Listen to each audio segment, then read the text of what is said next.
Would you be surprised if I told you that the PlayStation, one of the world's best-selling game consoles, was almost a Nintendo creation? That's right. The same Nintendo that brought us Mario, Zelda, and Donkey Kong once had the chance to dominate the gaming world even further. Instead, they helped bring us games such as Uncharted, God of War, and The Last of Us. Due to a series of backstabbings and corporate humiliations, they inadvertently helped create their biggest rival. Stick around as we uncover how Sony turned humiliation into triumph, how the PlayStation was almost completely shut down and never created, and why Nintendo may forever regret their decisions. In the early 90s, the gaming world was on the brink of a revolution. Nintendo, a titan in the industry, envisioned a future where games would leap from cartridges to CDs, promising richer graphics and more immersive gameplay. To bring this vision to life, they turned to an unexpected ally, Sony Corporation. The plan? To develop a CD-ROM drive for the NES that would transform the gaming landscape. But as 1992 approached, whispers of Sony's ambitions began to stir doubts. Behind closed doors, Sony wasn't just working on a CD drive. They were secretly plotting the launch of their own console, the PlayStation. Could they really be trusted, or were they a wolf in sheep's clothing?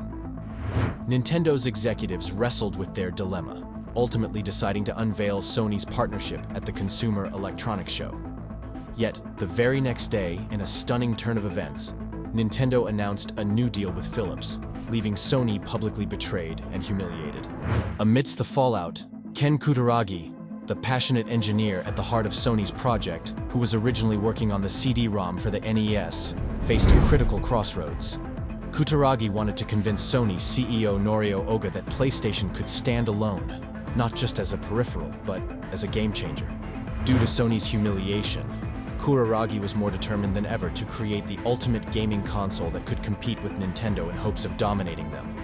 With Nintendo's shadow looming large and internal resistance from Sony's board, the stakes were sky high. Executives at Sony were reluctant about this, considering the amount of resources, time, and money it would take to complete this project and compete in a space Sony had not entered in before. Could Oga and Kutaragi's daring bet redefine the industry, or would it crash and burn? As we dive deeper into this story, keep watching to see how a blend of betrayal, determination, and visionary thinking sparked a war that reshaped gaming forever. As Ken Kutaragi and his team tirelessly worked on the PlayStation, what began as a CD-ROM device for the Super NES had transformed radically. The PlayStation was now being built around the powerful 32-bit R3000A RISC chip, designed to push the limits of gaming technology with its ability to render up to 500,000 texture-mapped polygons per second. Although it fell short, achieving about 350,000 polygons, this was still groundbreaking. Despite their technical prowess, Sony's road to launching PlayStation was fraught with hurdles. On the surface, it seemed to match up with its rival, the Saturn. But the PlayStation boasted critical advantages. It was simpler to program thanks to its single-chip processing architecture and the comprehensive development tools Sony provided. This technical ease, coupled with Sony's enticing $10 per game licensing fee and aggressive marketing strategies, made PlayStation a magnet for game developers. By launch, nearly 100 companies had signed on, bringing over 300 game projects to life. Yet, for all its emerging strengths, Sony had to first navigate its troubled past. Their previous forays into entertainment software had been less than stellar. Titles like Mickey Mania had seen some success, but many of Sony's games were critically panned and commercially ignored, including a particularly disastrous series of ESPN sports simulations. In fact, these ESPN sports simulation games were named the worst sports games ever to exist. The tide began to turn when Steve Race, president of Sony Computer Entertainment of America, made a pivotal hire, Bernard Stoller, a man with a golden touch for attracting top talent. Stoller's first masterstroke was securing Williams Manufacturing and an exclusive 6-month deal for Mortal Kombat 3. This wasn't just any game, it was a cultural phenomenon with a massive, dedicated fan base. It promised to catapult PlayStation into the homes and hearts of gamers, guaranteeing a surge in console sales. As momentum built, the anticipation was palpable. Sony was no longer just a contender, it was poised to redefine the gaming landscape. But the question remained, Would their bold strategies and innovative technology be enough to erase their checkered past and conquer a market dominated by giants? As the countdown to PlayStation's American debut ticked closer, Sony's corridors were charged with tension and high stakes.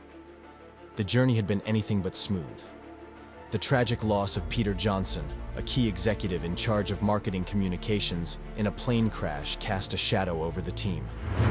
Inside Sony, debates raged between Kutaragi and other executives, including disagreements with Steve Race over seemingly trivial details like the length of the controller cords and the console's launch price. These were not minor quibbles, but reflections of deeper visions clashing within the heart of Sony. Despite these internal storms, a spirit of compromise and resilience prevailed. Sony was not just fighting to launch a console, they were battling to redefine what a gaming system could be.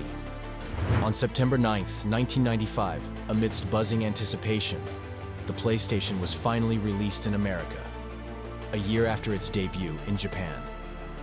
The launch was nothing short of spectacular.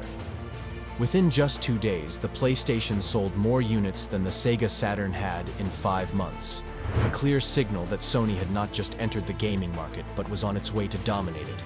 By 2005, the PlayStation had sold a staggering 102.4 million units, becoming the first console to reach the 100 million mark. And as the dust settled, it was clear that Sony's gamble had paid off spectacularly. The PlayStation outsold its rivals, and it fundamentally shifted the gaming landscape. It introduced the world to games that would become legends in their own right: Crash Bandicoot, Final Fantasy, Metal Gear Solid, Gran Turismo. These games were cultural phenomenons that transcended the boundaries of entertainment. In a twist of fate, PlayStation's success was a direct foil to Nintendo's N64, launched 2 years later.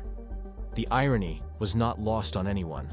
The once potential partner turned rival, now eclipsed by the very entity they had once dismissed. And so, the unprecedented success of the PlayStation didn't just mark a milestone, it heralded the dawn of a new era in video gaming.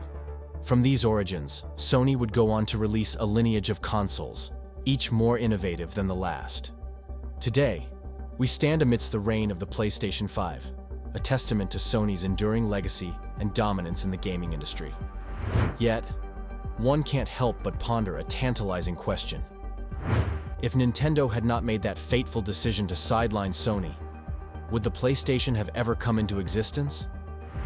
Was it the sting of humiliation that fueled Kutaragi's drive to create a console that didn't just participate in the market, but reshaped it entirely?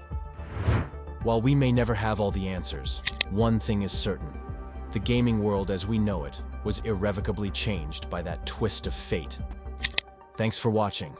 Don't forget to like, comment, and subscribe for more deep dives into gaming history. And speaking of history, have you ever wondered about the rise and fall of the biggest YouTube star, PewDiePie? Check out our last video where we explore the downfall of PewDiePie and the shifts in digital celebrity culture. Make sure to stay tuned and join us as we uncover the stories behind the screens.